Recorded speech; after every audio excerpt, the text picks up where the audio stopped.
पूज्याय कर्तृभ्यो वंश्ऋषिभ्यो नमो महद्भ्यः। सर्वोपप्लवरहितः प्रज्ञानघन प्रत्यगर्थो ब्रह्मैवाहमस्मि। नारायणाखिल गुरो भगवन् नमस्ते शिवाय नमः। शिवलिंगाय नमः। तन्मे मनः शिव संकल्पमस्तु। सर्वे भवन्तु सुखिनः। नामापिते च मधुरं मधुरं स्वरूपं कर्मापिते च मधुरं मधुरा स्मृतिश्च बुद्धिं प्रबोधय प्रभो मधुबोधशक्तिं विद्यां प्रयच्छ परमां परिभावयामि। कोमलं कूजयन् वेणुं श्यामलोऽयं कुमारकः वेदवेद्यं परं ब्रह्म भासतां हृदये मम। कूजन्तं राम रामेति मधुरं मधुराक्षरम् आरुह्य कविता शाखां वन्दे वाल्मीकिकोकिलम्। निगमकल्पतरोर्गलितं फलं शुकमुखादमृतद्रवसंयुतं पिबत भागवतं रसमालयं। मुहुरहो रसिका भुवि भावुकाः तृणादपि सुनीचेन तरोरपि सहिष्णुना। अमानिना मानदेन कीर्तनीय सदा हरि।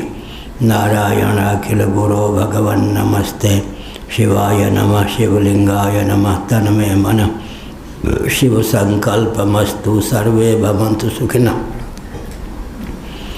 श्री राम जय राम जय जय राम। श्री राम जय राम जय जय राम। श्री राम जय राम जय जय राम। श्री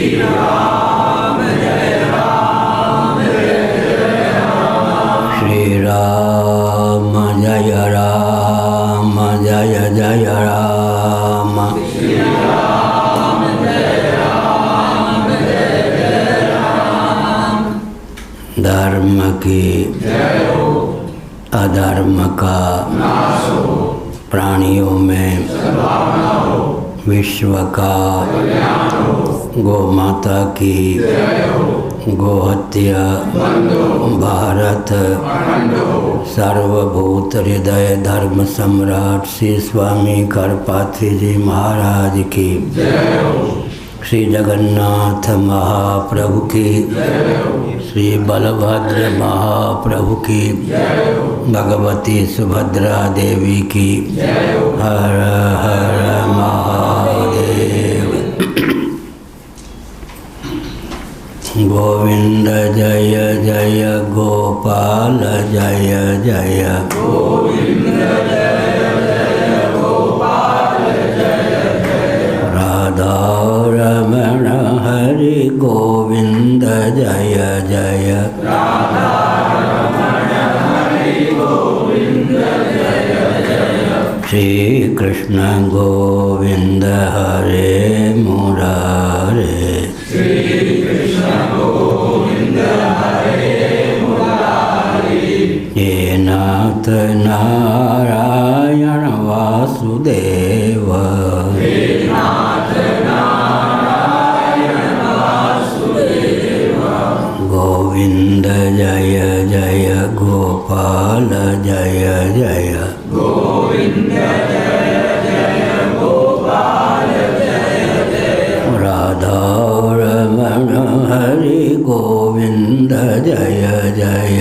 राधा रमण हरि गोविंद जय जय। गोविंद जय जय गोपाल जय जय। गोविंद जय जय गोपाल जय जय। राधा रमण हरि गोविंद जय जय।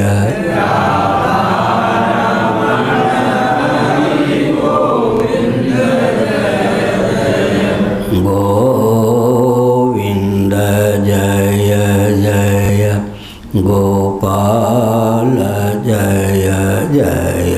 गोविंद जय जय राधारमण हरि गोविंद जय जय।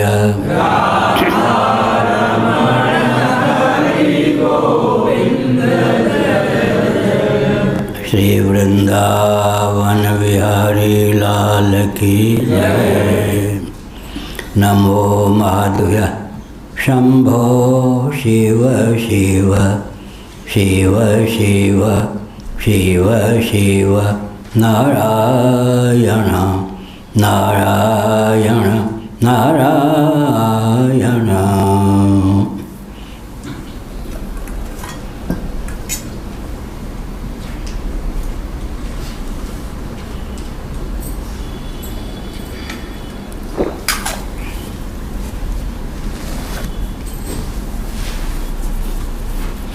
हे राम,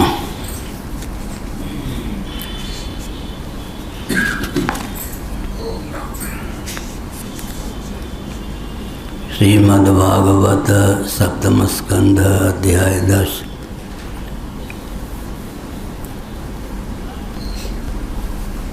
श्लोक 58 से। ततोऽग्निवर्णा इसवा उत्पेतुः सूर्यमण्डलात् यथा मयूखसन्दोहा नादृश्यन्त पुरो यतः तैस्पृष्ट्वा व्यसवः सर्वे निपेतु स्म पुरौकसः तानानीय महायोगी मयकूपरसे क्षिपत् सिद्धामृतरसस्पृष्टा वज्रसारा महोजसः कुत्स्थुर्मेघदलना वैद्युता इव वहुन्नयः। नारायण।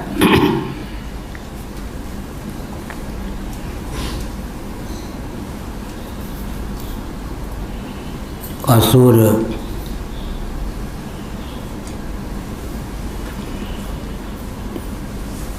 देहेंद्रिय प्राणांतकरण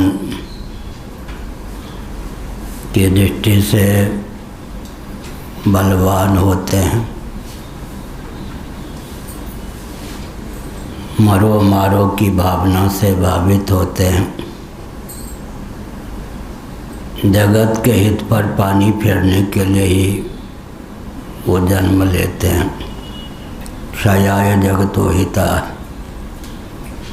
उन्हें न अपने हित का ज्ञान होता है न अन्यों के हित का ज्ञान होता है।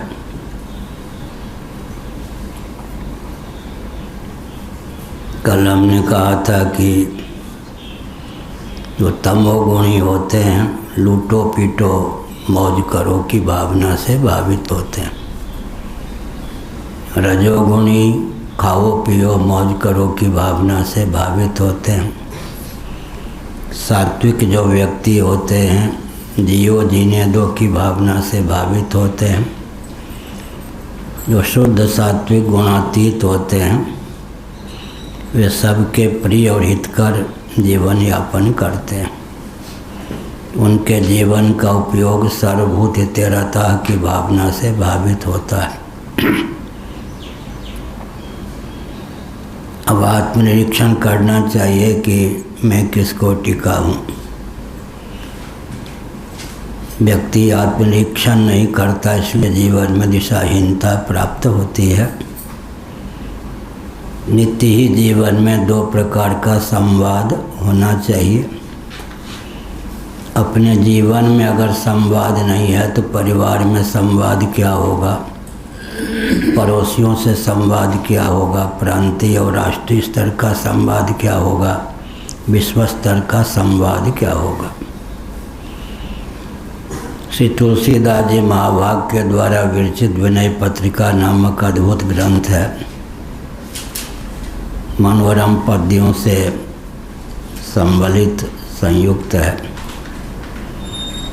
उसमें उन्होंने दो प्रकार के संवाद को उद्भाषित किया है। उस समय भगवान से संवाद होना चाहिए।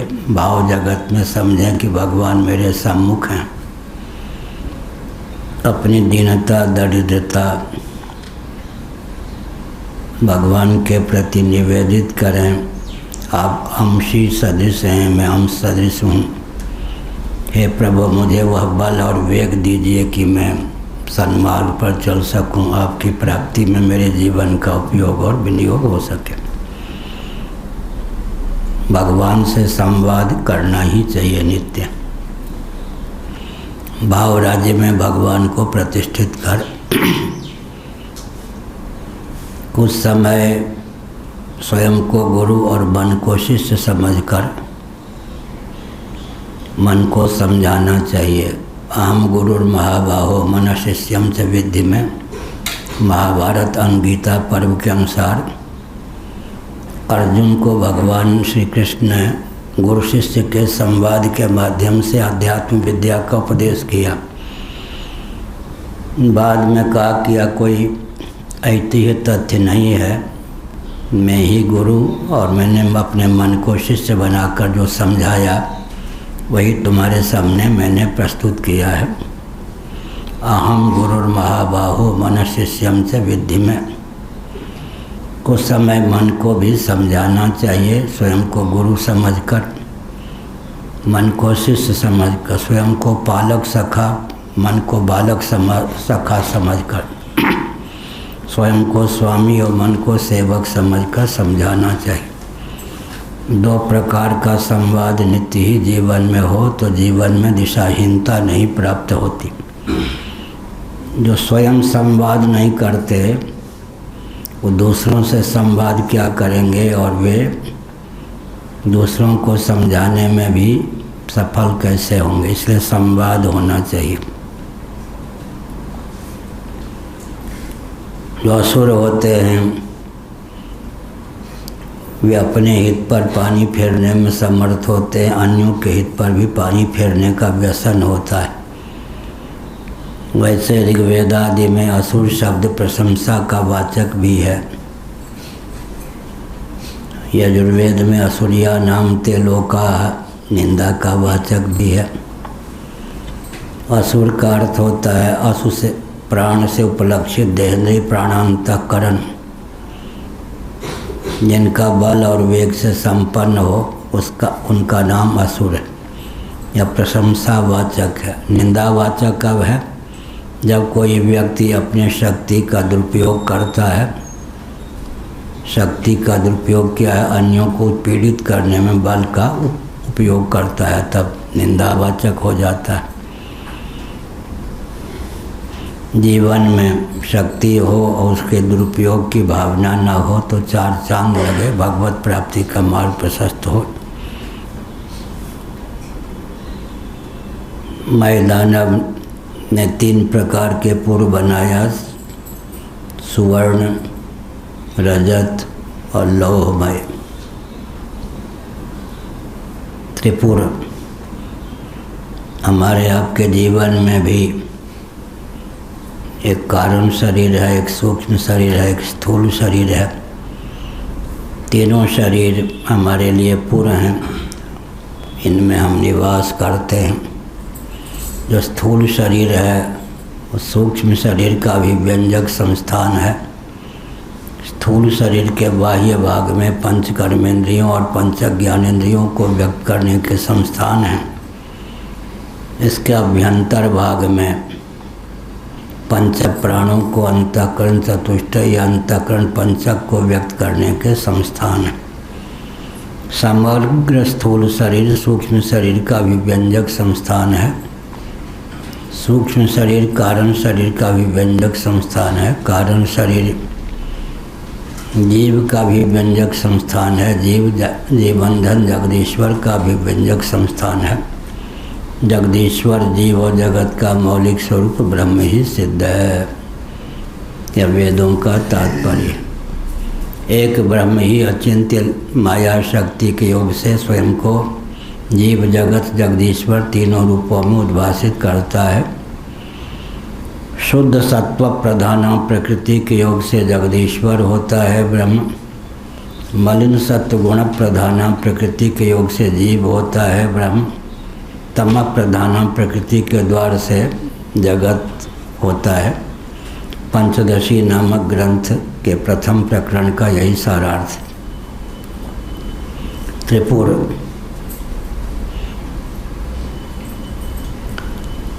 दैवी संपत्ति संपन्न प्रजापतियों ने भगवान शंकर के पास आकर कहा, प्रभु रक्षा कीजिए, मैं दानव के द्वारा विनिर्मितपुर में रहने वाले असुर हमारा नाश कर रहे हैं।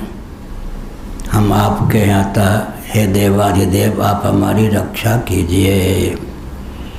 उनकी प्रार्थना सुनकर भगवान शिव द्रवित हुए। कृपा करके उन्होंने धनुष पर बाण चढ़ा लिया, तीनों पुरों पर छोड़ दिया।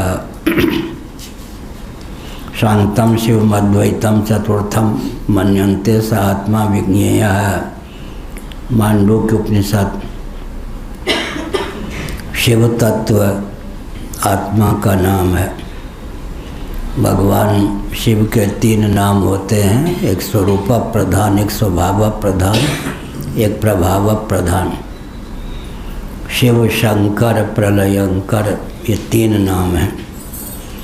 शिव नाम स्वरूप प्रधान है, शंकर नाम स्वभाव प्रधान है, प्रलयंकर नाम प्रभाव प्रधान है।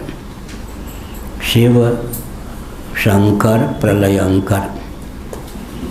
अग्नि तत्व प्रकाश और दाह से युक्त होता है, उसका स्वरूप ही ऐसा है। प्रकाश स्वरूप, दाह स्वरूप होता है। स्वभाव क्या है? प्रकाश और दाह को विकीर्ण करना। स्वरूप के अनुरूप ही अग्नि का स्वभाव होता है, स्वभाव के अनुरूप ही प्रभाव होता है। अंधकार को दूर करना, शैत्य का निवारण करना। कोई प्रतिबंधक न हो तो स्वरूप के अनुरूप स्वभाव, स्वभाव के अनुरूप प्रभाव होता है। यही जीवन की गाथा है, स्वरूप, स्वभाव और प्रभाव। भगवान शिव या स्वरूप प्रधान नाम है। शंकर का अर्थ होता है कल्याण की वर्षा करने वाले, स्वभाव प्रधान नाम है। प्रलयंकर प्रभाव प्रधान नाम है। किसके प्रलय करते हैं? दैहिक, दैविक, भौतिक तीनों तापों को नष्ट करना ही प्रलयंकर का अर्थ होता है। व्यवहार में भगवान शिव प्रलयंकर हैं, दैहिक, दैविक, भौतिक तापों का उच्छेद करते हैं।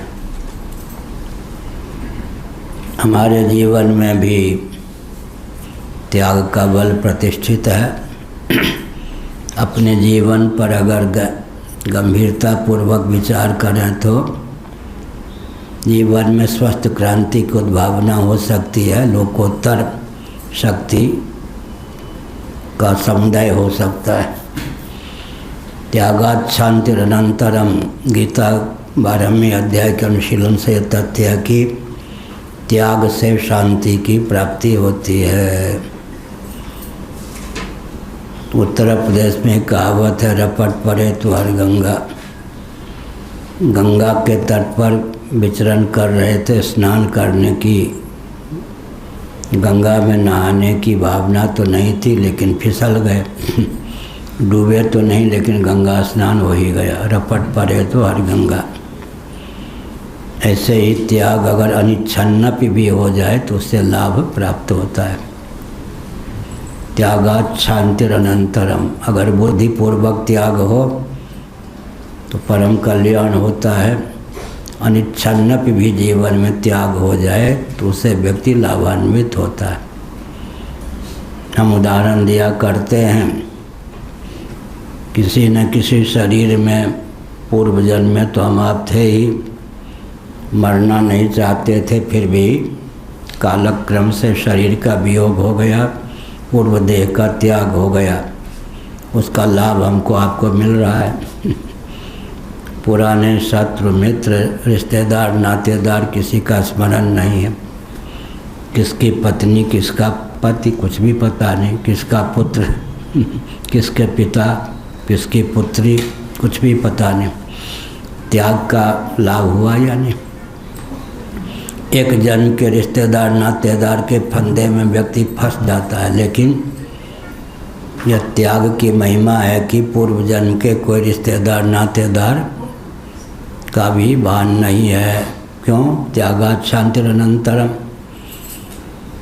अनिच्छन्नपि भी अगर किसी को नींद आ जाए, नींद स्वप्नावस्था की प्राप्ति हो जाए तो स्थूल शरीर स्थूल प्रपंच का त्याग होने के कारण यहाँ के ताप की प्राप्ति व्याप्ति नहीं होती। यहाँ के सगे संबंधियों की पहुँच, भवन आदि की पहुँच स्वप्न में नहीं होती। गाढ़ी नींद में सूक्ष्म प्रपंच का भी आभानात्मक वियोग हो जाता है तो मनोराज्य पर भी विजय प्राप्त कर लेते हैं। तो किसी प्रकार के द्वंद्व और दुख की गति गाढ़ी नींद में नहीं। भौतिकवादी भी अगर कल कुशल जीवित हैं तो त्याग के बल पर ही। साल में 2-3 बार हम एक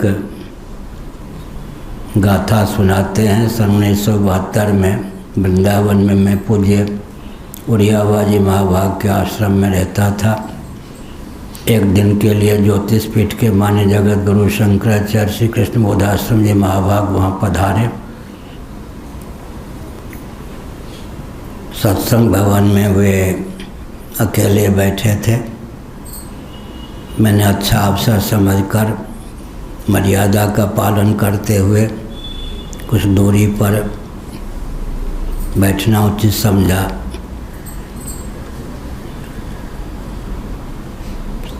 उन्होंने मुझको पूछ दिया, कहो साहब, ईश्वर को क्या गरज पड़ी कि उसने गाढ़ी नींद बना डाली।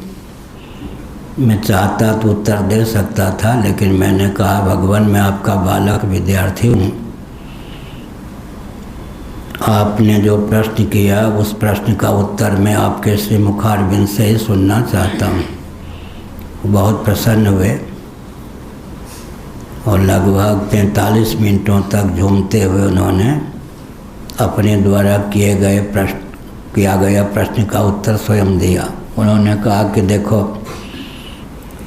वृंदावन के सन्निकट आगरा है, वहाँ पागल खाना भी है। तो उन्होंने कहा कि निर्विकल्प समाधि का विकल्प है गाढ़ी नींद। हमको तुमको निर्विकल्प समाधि लगती नहीं कदाचित। वो तो समाधिस्थ महात्मा थे, फिर भी कहा हमको तुमको निर्विकल्प समाधि लगती नहीं कदाचित निर्विकल्प समाधि का विकल्प सुषुप्ति भी प्राप्त न हो तो आगरा के पागल खाने में ही भर्ती होना पड़े, लोग ले जाएं। उन्होंने कहा, साधनहीन प्राणियों को विक्षिप्त या पागल होने से बचाने की भावना से करुणा वरुणालय सच्चिदानंद स्वरूप सर्वेश्वर ने गाढ़ी नींद बना डाली। कम्युनिस्टों के बीच में कभी प्रवचन करना होता है, वो अल्लाह नहीं करते, बड़े प्रेम से सुनते हैं हमारी बात। हम कहा करते हैं कि गाढ़ी नींद का वेग ही कम्युनिज्म पर पानी फेरने में समर्थ हो जाता है। जो वाद तंत्र या सिद्धांत 24 घंटे भी न टिक सके, उसका आलम्बन लेकर कल्याण कैसे होगा, उत्कर्ष कैसे होगा। जितने भौतिकवादी हैं उनका सिद्धांत क्या है? चेतना विशिष्ट शरीर आत्मा है, अभीष्ट वस्तु और व्यक्ति के सेवन से प्राप्त आनंद ही आनंद है। उनकी इन दोनों मान्यताओं पर गाढ़ी नींद का वेग पानी फेरने में समर्थ है। त्यागात् शांतिरनंतरम। कल मैंने यही विषय को छोड़ा था। पत्नी, पुत्र, भवन, धन, वैभव सबसे मुख मोड़ता है व्यक्ति जब नींद का वेग आता है या नींद की भावना का उद्रेक होता है। अपना शरीर भी सुहाता नहीं, शरीर को भी भुलाकर व्यक्ति सोना चाहता है। इंद्रियां भी फुदकती रहें तो नींद न आवे, इंद्रियों को भी भुलाकर व्यक्ति सोना चाहता है। अंतःकरण भी फुदकते रहें, मन बुद्धि चित्त अहंकार अपना कार्य करते रहें तो भी व्यक्ति विक्षिप्त हो जाए, अंतःकरण को भी शांत करता है। प्राण बहुत प्यारे हैं लेकिन प्राणों को भी भुलाकर व्यक्ति सोता है। यहाँ तक कि विषयजन्य आनंद बहुत प्यारे हैं लेकिन विषयजन्य आनंद ही स्थिर प्रेमास्पद हो तो जिसको प्रिय के स्थान पर प्रिय, मोद के स्थान पर मोद ही नहीं बल्कि प्रमोद के स्थान पर प्रमोद भी प्राप्त है। विषयजन्य आनंद जिसके जीवन में ब्रह्मा जी के समान उच्छलित है या स्वयं ब्रह्मा जी के पद पर प्रतिष्ठित होकर अद्भुत आनंद का जो भोगता है, वह भी अगर विषयजन्य आनंद को भुलाकर गाढ़ी नींद न प्राप्त करे तो विक्षिप्त या पागल हुए बिना नहीं रह सकता। पंचदशी कार विद्यारण्य स्वामी जी ने समारोह पूर्वक एक तथ्य उद्भाषित किया कि दुख ही व्यक्ति को पागल नहीं बनाता, सुख भी पागल बना देता है। क्योंकि जहाँ विषयजन्य आनंद होता है वहाँ तृप्ति होती है, भोक्ता भोग और भोग्य। जहाँ तृप्ति होती है वहाँ द्वैत होता है, दो या दो से अधिक का नाम द्वैत राजा लक्षण। जहाँ द्वैत होता है वहाँ श्रम होता है और जहाँ श्रम होता है वहाँ खालिस प्योर निरतिशय आनंद नहीं होता। सपने हूँ नहीं सुख द्वैत दर्शन बात कोटि को कहे। इसलिए दुख ही नहीं विषयजन्य आनंद भी व्यक्ति को विक्षिप्त या पागल किए बिना नहीं रह सकता। अतः विषयजन्य आनंद को भुलाकर भी गाढ़ी नींद व्यक्ति चाहता है। गाढ़ी नींद भी व्यक्ति का स्थिर और चिर प्रेमास्पदा हो या प्रेमास्पद हो ऐसा नहीं कह सकते। हम आप इतने बुद्धिमान हैं कि अंतर्गर्भित संकल्प को लेकर ही सोते हैं, कहीं सदा के लिए नींद न आ जाए। इसका मतलब निद्रा के गर्भ में व्युत्थान का संकल्प भर के ही सोते हैं। तो निद्रा भी स्थिर प्रेमास्पद नहीं है, निद्रा में भी स्थिर प्रीति नहीं है। क्यों नहीं है? यद्यपि वहाँ द्वंद्व और दुख की पहुँच नहीं है। गाढ़ी नींद की विशेषता क्या है? द्वंद्व विहीन दुख विहीन वह अवस्था है।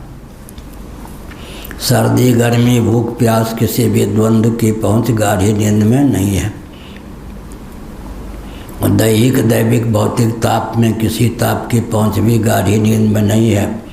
निर्द्वंद्व निर्दुख होकर हम गाढ़ी नींद में विद्यमान रहते हैं, लेकिन वहाँ भी आनंद भोग्य होकर शेष रहता है। इसलिए तृप्ति की बीजावस्था सुषुप्ति अवस्था में भी रहती है। यद्यपि अहमिति से अतिक्रांत भूमि का नाम सुषुप्ति है। अहमिति च प्रसुप्ते। एक विचित्र बात है, अहम के सो जाने पर ज्ञान और सुख का स्वरूप क्या होगा? एक विचित्र पहेली है वैशेषिकों के सम्मुख, नैयायिकों के सम्मुख।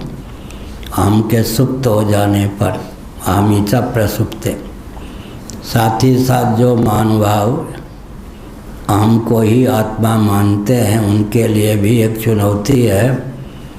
अगर अहम फुदकता ही रहे अर्थात क्रियाकारिता अहम की बनी रहे तो गाढ़ी नींद कहाँ से होगी? अहमिचा प्रसुप्ते श्रीमद्भागवत के 11 स्कंद के अनुसार अहम के सो जाने पर ही सुसुप्ति की प्राप्ति होती है। अहम को पकड़े रहें तो गाढ़ी नींद नहीं होगी। और जो द्वंद्व हैं सर्दी गर्मी भूख प्यास, इन सब की पहुँच कहाँ तक? मियाँ की दौड़ मस्जिद तक, अहमिति तक। अहमिति के सो जाने पर द्वंद्वों की पहुँच भी नहीं होती। निर्द्वंद्व निर्दुख अवस्था का नाम सुसुप्ति है, गाढ़ी नींद। उस गाढ़ी नींद के कारण ही नास्तिक व्यक्ति भी विक्षिप्त हुए बिना जीवित रहते हैं। अगर नास्तिकों को भी गाढ़ी नींद ना आवे तो पागल हो जाएं। तो गाढ़ी नींद का आना ही उनके भौतिकता की दृष्टि पर पानी फिरना है। लेकिन गाढ़ी नींद में भी तृप्ति का बीज रहता ही है।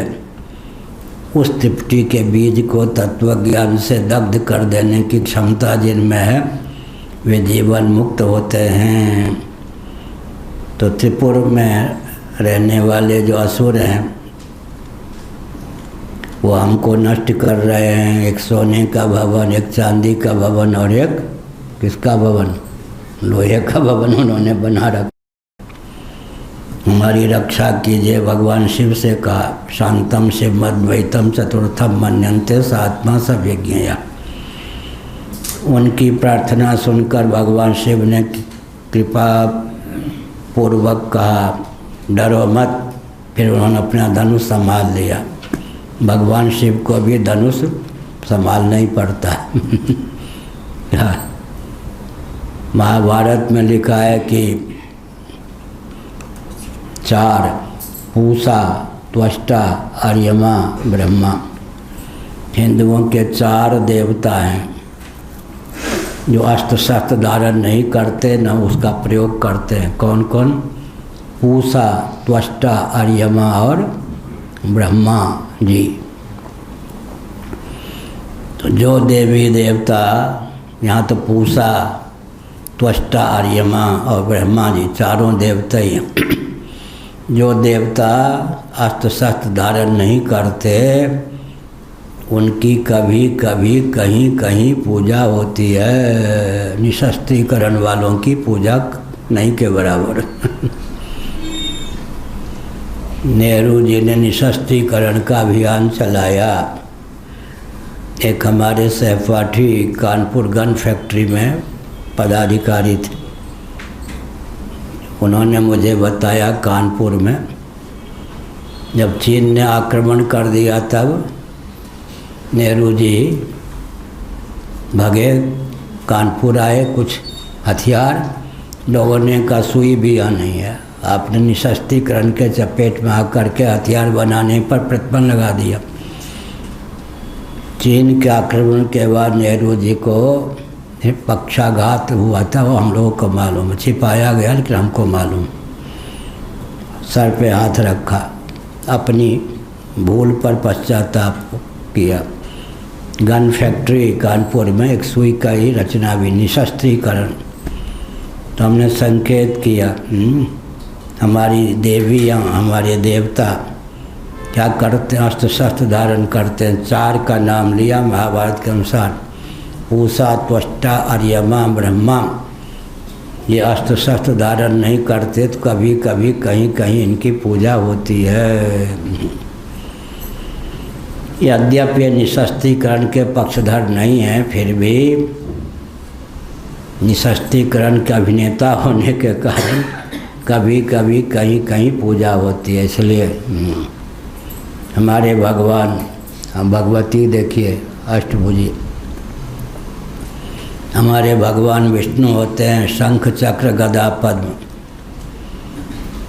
शंख चक्र गदा पद्म, पद्म जो है वो भी अस्त्र शस्त्र का काम करता है। पद्म माने कमल, कमल के 2 नाम हैं, पंकज और जलज। पंख से प्रादुर्भूत होने के कारण पंकज पृथ्वी प्रधान नाम है, और जलज जल से प्रादुर्भूत होने के कारण नाम है जलज। पंकज और जलज ये 2 नाम हैं किसके? कमल के, पद्म के 2 नाम हैं, पंकज और जलज। ये 2 अस्त्र हो गए। ये भी पंकज और जलज ये भी अस्त्र ही हैं, मुग्ध करने वाले अस्त्र हैं। और क्या है?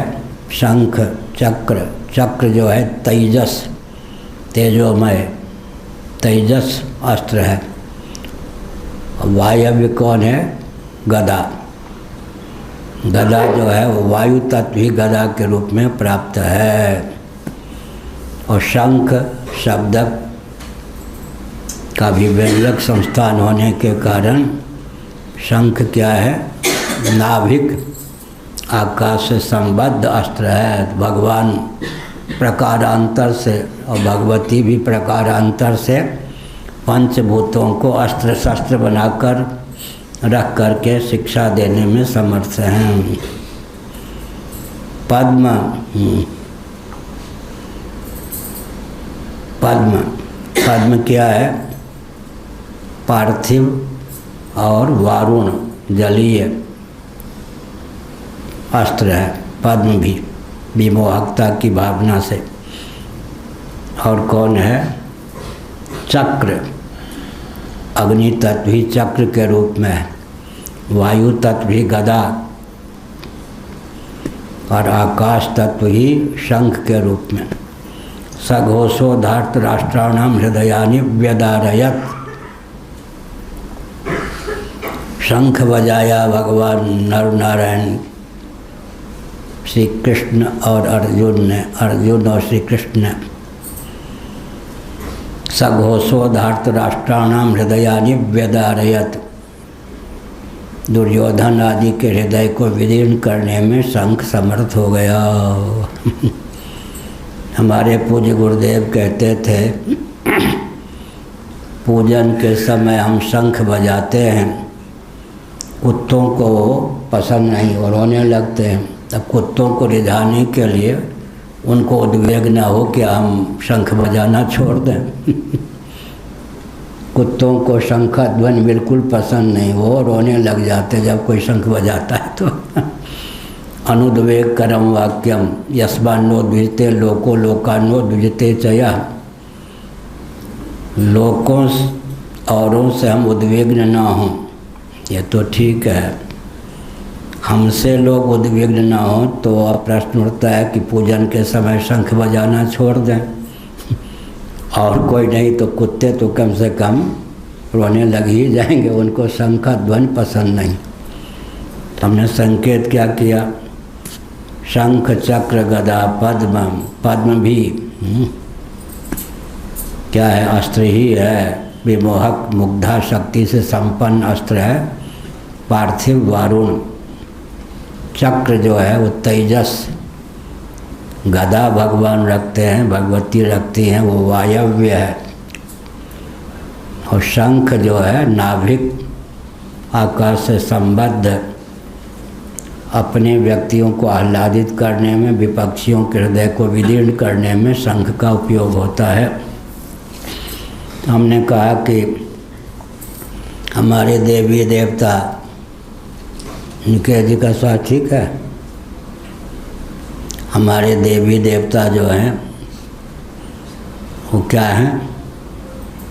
शंख चक्र गदा पद्म अस्त्र शस्त्रों से सुसज्जित होते हैं। निशस्त्रीकरण तो बहुत महंगा पड़ता है, लेकिन एक विचित्र बात है कि अस्त्र शस्त्र हो और अनुचित उपयोग न करे, इतना धैर्य होना चाहिए। क्या भगवती सीता ने एक अद्भुत सुझाव दे दिया राम जी को। कहाँ? वाल्मीकि रामायण के अनुसार, अब आप वनवासी हैं, अब आपको धनुष बाण रखने की क्या आवश्यकता है? निशस्त्रीकरण के पक्षधर हो जाइए, धनुष बाण न रखिए। वाल्मीकि रामायण। सीता जी ने बहुत बढ़िया वकालत की। एक बाबा जी जो खूब जप तप करते थे, कुटिल काक इव सब ही डराई। इंद्र को भय लगा रहता है जब कोई जप तप करता है कि कहीं हमारा आसन न ले ले। क्या ये सब मुख्यमंत्री प्रधानमंत्री आदि बड़े डरपोक होते हैं, कोई ऐसा न हो कि बीच में छलांग लगा के यहाँ आ जाए। सबकी स्थिति ऐसे ही होती है। तो इंद्र को हुआ कि कहीं खतरा न मोल ले ले हो जाए। कभी कभी वो वासिष्ठ में ये भी आया, इंद्र बहुत बड़ा काम कर देते। एक महात्मा जो थे वो तप कर रहे थे, इंद्र को डर लगा, अभी तो निष्काम होकर भगवत प्राप्ति के बहाने तप कर रहा है, कल पता नहीं इसकी निष्कामता खिसक जाए और मेरे पद पर ही प्रहार कर दे। इसलिए वो आ गया इंद्र। उसने कहा कि मैंने दिव्य चक्षु से देखा है कि आपका हृदय इतना परिमार्जित हो गया है कि आप तत्व ज्ञान में अधिकृत हैं, तो क्यों न तत्व ज्ञान प्राप्त कर लें। महात्मा ने कहा कि इससे बढ़िया क्या बात। ऋषि भरद्वाज जैसे व्यक्ति के पास इंद्र पहुंच गए। मैंने अपनी दृष्टि से देखा है, कोई वासना नहीं, कृपा करके इनको तत्व ज्ञान दे दीजिए। तत्व ज्ञान दे करके इंद्र निश्चिंत हो गया, अब इससे कोई खतरा नहीं, बड़ी विकट स्थिति। इसलिए यहाँ अस्त्र शस्त्र, तो भगवती सीता ने कहा कि अब आपको अस्त्र शस्त्र रखने की क्या जरूरत। एक तपस्वी थे देवराज इंद्र ने क्या किया, छद्म रूप धारण करके, महात्मा जी एक तलवार तो ले लो, कम से कम रास्ते में जो खरपतवार आ जाए, घास आ जाए, ऐसे काट देना, कुछ नहीं तो कम से कम सुरक्षा के लिए। उन्होंने कहा बात तो ठीक है, जंगल में रहता हूँ, तलवार दे रहे हो, बहुत बढ़िया। उनको नहीं मालूम कि वो हिंसक बना देगा। इंद्र की कूटनीति थी। और महात्मा जब चलने लगे तो क्या तरुलता गुल्म को छटनी करने लगे। होते होते उनकी वासना बढ़ गई, फिर जीव जंतुओं को मारने लगे, एक नंबर के हिंसक बन गए। तो भगवती सीता ने कहा वनवास के दिनों में कम से कम तीर धनुष की क्या आवश्यकता है। भगवान राम ने कहा कि आवश्यकता है, क्या आवश्यकता है। ऋषि मुनि यहाँ तप करते हैं, अगर कोई रावण के दूत भूत इनको कष्ट देने लगे तो उनका संहार करने के लिए इसका उपयोग होगा। और संकेत किया कि अच्छा यही है निकेश जी क्या।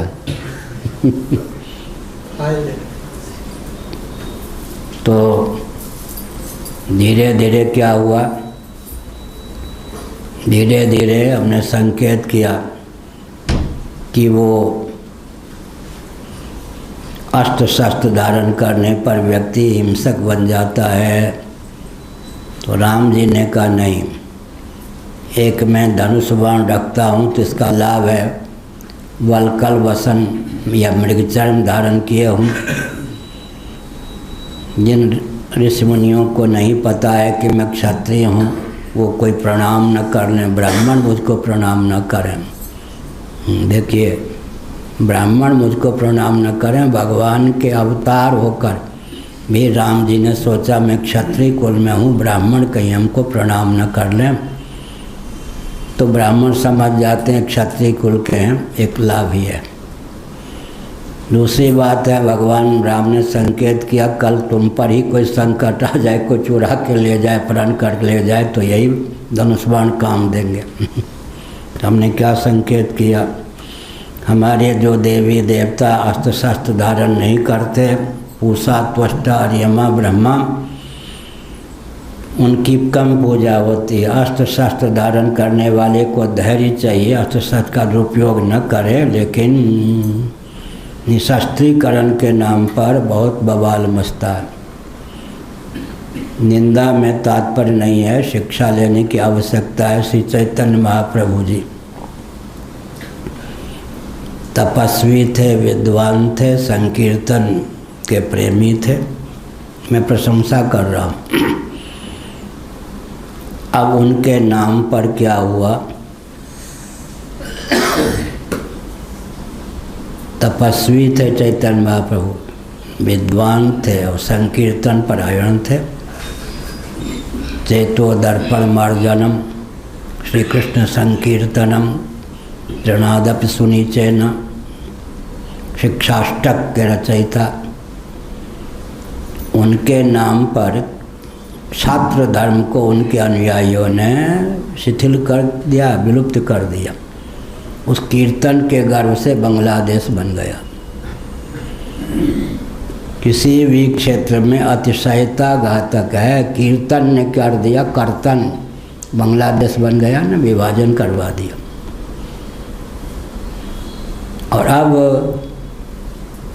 रात को ही मैंने व्यक्ति भेजा कि धीमे से पड़ोसी माइक चालू करो कीर्तन के नाम, कैसेट खोल देते। अब बड़ा विचित्र हो गया, चैतन्य महाप्रभु के नाम पर कैसेट खोल दो, उनको तो विक्षेप नहीं होता, मैं तो पढ़ने लिखने वाला व्यक्ति हूँ। कल भी मैंने व्यक्ति को भेजा कि उतनी जोर से आवाज़ करो कि तुम्हारे मठ की सीमा के बाहर ना जाए। 2 साल से बंद रखा, फिर शुरू कर दिया, तो क्या हो गया, विद्या और तप का लोप हो गया। कीर्तन में भी प्रीति प्रवृत्ति नहीं, और माइक में कैसेट से कीर्तन चला देते हैं, तो कीर्तन के नाम पे कर्तन हो गया, देश का विभाजन हो गया। एक अहिंसा की लहर चली, तिब्बत हाथ से निकल गया, चीन के चंगुल में फंस गया, तो अहिंसा का दुरुपयोग हो गया, इधर कीर्तन का दुरुपयोग हो गया। इसलिए कहीं भी अतिरेक नहीं होना चाहिए, अतिशयता नहीं होनी चाहिए, अति सर्वत्र वर्जयेत। ये कीर्तन का भी महत्व है, समय पर उचित सीमा में उचित स्वर लहरी से। हम कल मैंने बताया, एक बाबा यहाँ आए, 5-7 महीने रहे, महाराज सुझाव देना चाहता हूँ कि अखंड कीर्तन शुरू करिए। हमने कहा भले आदमी, शंकराचार्य का मठ है, विद्या तप का लोप न हो, कीर्तन के नाम पे सुझाव देने वाले को तो योग्यता होनी चाहिए ना। क्या सुझाव के हम समर्थक हैं, लेकिन कोई भी हमको सुझाव देगा वेदांत शास्त्रों का मंथन करके मठ को कैसे चलाना चाहिए, राष्ट्र की क्या स्थिति है, विश्व की क्या स्थिति है, मेरा क्या कर्तव्य है, इन सब को परख करके फूक फूक कर कदम उठाया जाता है। यहाँ जो आएगा सुझाव दे देगा, उसके सुझाव के अनुसार हम चलेंगे तो राष्ट्र कहाँ जाएगा। कोई हमको कहेगा नाचना शुरू कर दीजिए, कोई कहेगा गाना शुरू कर दीजिए। ये हमने क्या कहा, इसलिए अर्यमा त्वष्टा पूषा ब्रह्मा जी निशस्त्रीकरण के पक्षधर न होने पर भी अस्त्र शस्त्र धारण नहीं करते, लेकिन यहाँ पर तो शंकर जी ने उठा लिया धनुष और त्रिपुर तीनों पुरों पर छोड़ दिया। उनके उस बाण से सूर्यमंडल से निकलने वाली किरणों के समान अन्य बहुत से बाण निकल आए। ये भी एक क्षमता है। तारकाश में मैंने कल कहा था 25-30 बाण तो रख सकता व्यक्ति, अधिक से अधिक, लेकिन वो विद्या हमारे यहाँ थी कि एक बाण से, जैसे अग्नि से 50 चिंगारियाँ निकलती, सूर्य की रश्मि, सूर्य की किरण से एक किरण से हजारों सहस्त्र रश्मि निकलती है। इसी प्रकार शिव जी ने जब धनुष पर बाण चढ़ाकर तीनों पुरों पर छोड़ दिया, तो सूर्यमंडल से निकलने वाली किरणों के समान एक एक बाण से सैकड़ों बाण निकलकर प्रहार करने लगे। ये सब अब बाण विद्या भी विलुप्त है। हमने कहलवाया है कोई बाण, ये जो कोल भील किरात इत्यादि नर्मदा आदि के तट पर हैं, प्रेम पूर्वक इनके पास जाकर धनुर्वेद सीखना चाहिए। जो भी विज्ञान के पास अभी शेष है और लुप्त ना हो, राष्ट्र के काम आवे। ऐसे ही हमने कहा गदा युद्ध करने वाले बहुत कम होते हैं। उस समय भी कौन, बलराम जी, भीम जी, दुर्योधन जी, गिने चुने व्यक्ति ही गदा युद्ध में समर्थ होते थे। गदा युद्ध गिने चुने व्यक्ति, धनुर्वेद लोप न हो, गदा युद्ध, तलवार चलाने की कला भी विलुप्त न हो, लाठी चलाने की कला भी विलुप्त न हो। हमारे मालवीय जी ने दिया था ग्रामे ग्रामे मल्लशाला। मालवीय जी ने श्लोकों का संग्रह किया, कुछ बनाया भी, संकलन हो गया है, उसको एक पुस्तिका का रूप देना है। निकेश जी को याद दिला देना भाई, भूल जाते हैं वो लोग, व्यस्त रहते हैं कार्य में, मटका ही कार्य करते हैं, सब अच्छे हैं। हमने क्या संकेत किया, मालवीय जी ने कहा था ज्ञाने ग्रामे ग्रामे मल्लशाला होनी चाहिए। आज क्या है, 6 बज गए, बनने वाला है। कई बार मैंने कहा वेदना पूर्वक का गद्दे पर जो है कुश्ती लड़ते, कभी व्यक्ति ये देश के काम आएंगे जिनको मिट्टी से इतने परहेज है, गद्दे पर पहलवानी करते हैं, गद्दे पर कसरत करते, कभी राष्ट्र के काम आ सकते क्या? ये तो बिल्कुल हलवा खाने वाले, पुरस्कार लेने वाले हैं। मिट्टी से इतना परहेज, हम लोग मिट्टी में 10 से 15 साल, उसके बाद हम बाबा ही हो गए। बचपन में तो खेलते ही थे, 10 से 15 साल कुश्ती आदि लड़े। मिट्टी से इन माताओं ने भी, अरे राम, मैंने देखा एक जगह मैं ठहरा था तो बगल में खिड़की से कमरे पर गद्दे, पलंग पर गद्दा, उस पर एक बच्चा लेटा हुआ, उसके पाँव में जूते, मौजे, जूता। हमने सोचा यहाँ कौन सा बिच्छू है? ये माताएं बच्चों को क्या बना रही हैं? वो बच्चा कभी काम आएगा? पलंग पर भी जूता पहनवा के बच्चे को सुलाने वाली माताएं बच्चों के दुश्मन हैं, राष्ट्र के दुश्मन हैं या नहीं? वो बच्चा कभी राष्ट्र के काम आएगा? मिट्टी न छू जाए। एक तो महानगरों के कारण शुद्ध मिट्टी नहीं सुलभ है, कल कारखाने का मिट्टी से अगर परहेज कर दिए तो कभी मिट्टी के काम, भारत की धरती के काम बच्चे आएंगे क्या? ये गद्दा मार का जो पहलवान है कभी काम आ सकते हैं क्या? ये तो प्राइज लेने वाले होते, राष्ट्र कभी काम नहीं आएंगे। एक बहुत विभीषिका है, मिट्टी से परहेज कर दिया तो मिट्टी के प्रति, राष्ट्र की मिट्टी के प्रति भक्ति कहाँ से होगी? तो हमने संकेत किया, इसलिए क्या कहा, अस्त्र शस्त्र का प्रशिक्षण भी होना चाहिए, पहलवानी भी। मालवीय जी ने लिखा, ग्रामे ग्रामे मल्लशाला। अब गद्दे पर कसरत करेंगे, पहलवानी करेंगे, कभी राष्ट्र के काम नहीं आ सकते। मिट्टी के प्रति ही जो, मिट्टी के प्रति क्या क्या कर दिया जी? मिट्टी के प्रति परहेज, अनास्था, ये कभी काम नहीं आ सकते राष्ट्र के। इसलिए हमने संकेत किया। क्या संकेत किया? मैया मैंने ही मिट्टी खाई।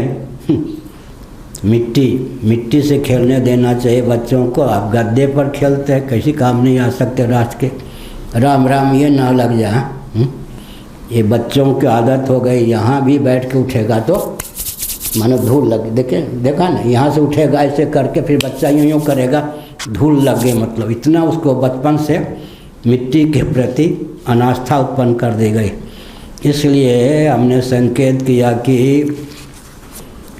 ये राजनेताओं के द्वारा दिए गए एक एक दो दो शब्द से विनाश हो गया। ये शब्द वेदी बाण अभी हलचल चल रहा है देश में। हमने जो कहा उससे, उड़ीसा में तो किसी ने पुतला उतला भी फूंका, उससे हमको डरते नहीं। अज्ञानी लोग हैं, नादान कृपा के पात्र हैं। सवर्ण असवर्ण शब्द वेदी बाण, इन दो शब्दों ने खाई डाल दिया नहीं। श्रमजीवी बुद्धिजीवी, ये दो दो शब्दों का आविष्कार करके राजनेताओं ने देश को गड्ढे में डाल दिया। सवर्ण असवर्ण बुद्धिजीवी श्रमजीवी, लो जी। फिर हरिजन, फिर क्या कह दिया, दलित, फिर कह दिया आदिवासी। लो, चौपट कर दिया देश को। तो व्यास वशिष्ठ यहाँ के आदिवासी नहीं थे क्या?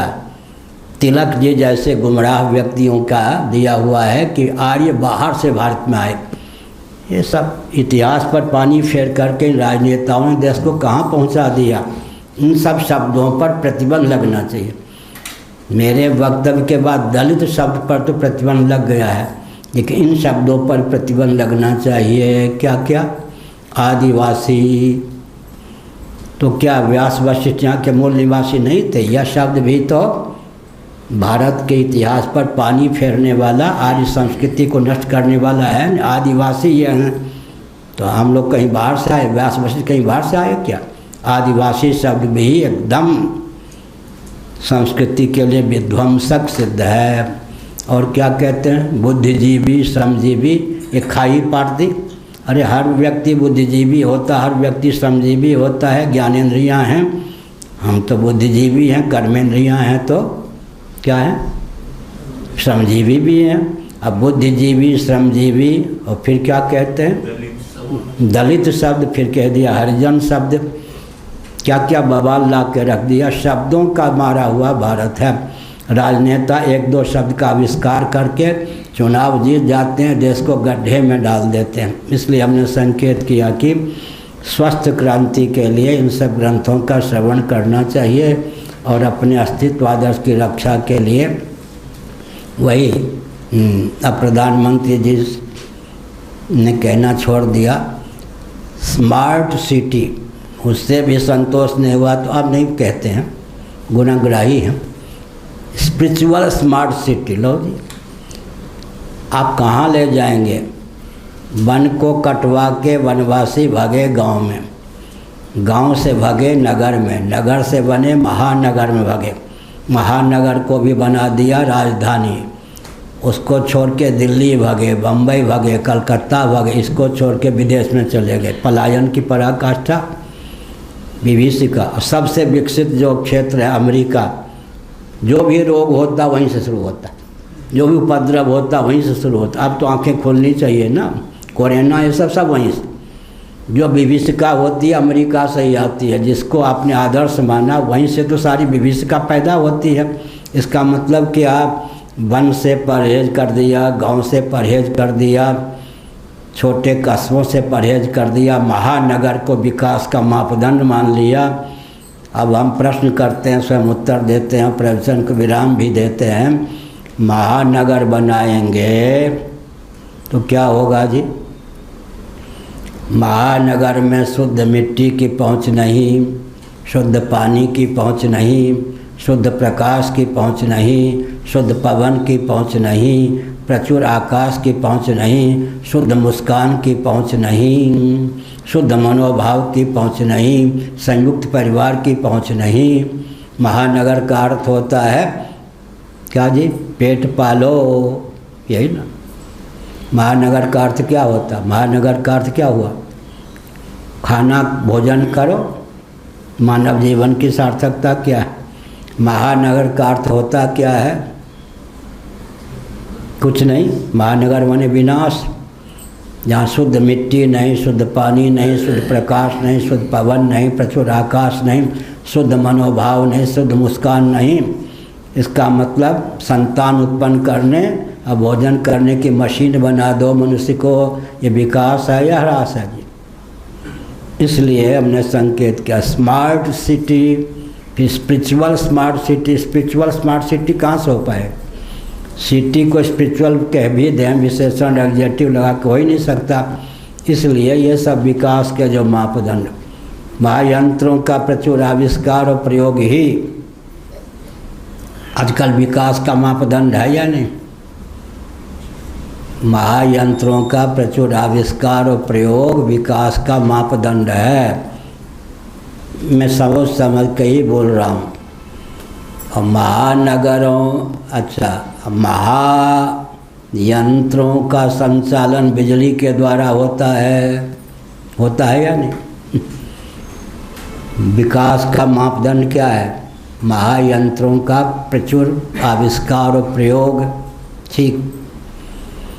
और महायंत्रों का संचालन होता है विद्युत के द्वारा, और महायंत्रों का संचालन होने पर पर्यावरण की क्या स्थिति होती है? पृथ्वी, जल, तेज, वायु, ऊर्जा के स्रोत इतने विकृत हो गए हैं कि चंद्रमा की सतह भी कई मीटर धंस गई है।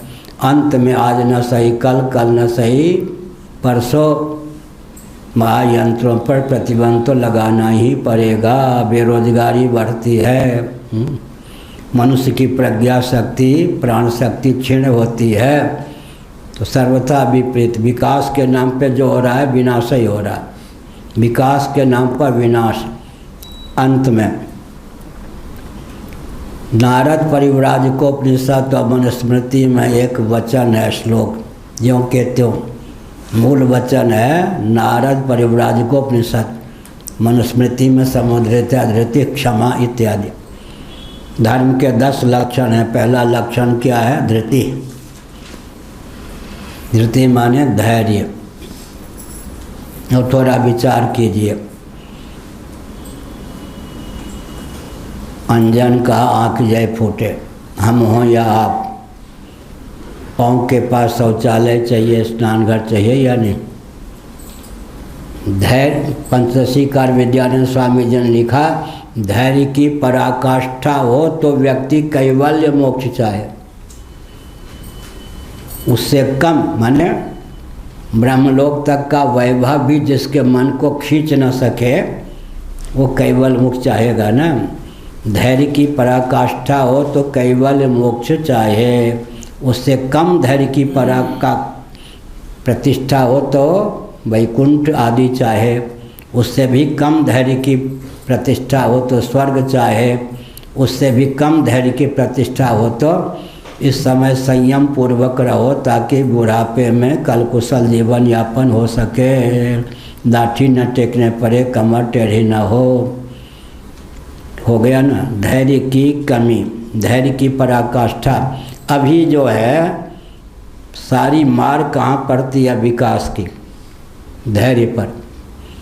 इतना धैर्य शिथिल हो गया है कि कैवल्य मार्ग पर कौन चले, वैकुंठ प्राप्त करने के लिए कौन साधन करे, स्वर्ग को प्राप्त करने के लिए कौन साधन करे, बुढ़ापे में भी शक्ति बनी रहे इसके लिए वर्तमान में संयम कौन करे। इसका मतलब धैर्य का विलोप हो जाने पर मानव जीवन की सार्थकता पर ही पानी फेर दिया गया। अंत में विकास के हम पक्षधर हैं, लेकिन मापदंड क्या होना चाहिए? सृष्टि की संरचना और मानव जीवन की सार्थकता जिसमें सन्निहित है, उसकी सीमा में ही विकास को परिभाषित और क्रियान्वित कीजिए। नहीं तो विकास क्या करेगा? मनुष्य जीवन को भोग योनि बना करके मानव जीवन की अपूर्वता पर ही पानी फेर देगा। इसीलिए अभ्युदय निश्रेयस के सर्वथा विरुद्ध और अनुकूल व्यक्ति और वस्तु की उद्भावना का नाम हमने कहा विकास है। श्री राम जय राम, जय जय राम। धर्म की अधर्म का प्राणियों में विश्व का, गौ माता की गोहत्या, भारत सर्वभूत हृदय धर्म सम्राट श्री स्वामी करपात्री जी महाराज की, श्री जगन्नाथ महाप्रभु की, श्री बलभद्र महाप्रभु की, भगवती सुभद्रा देवी की। हर हर। आज प्रतिपदा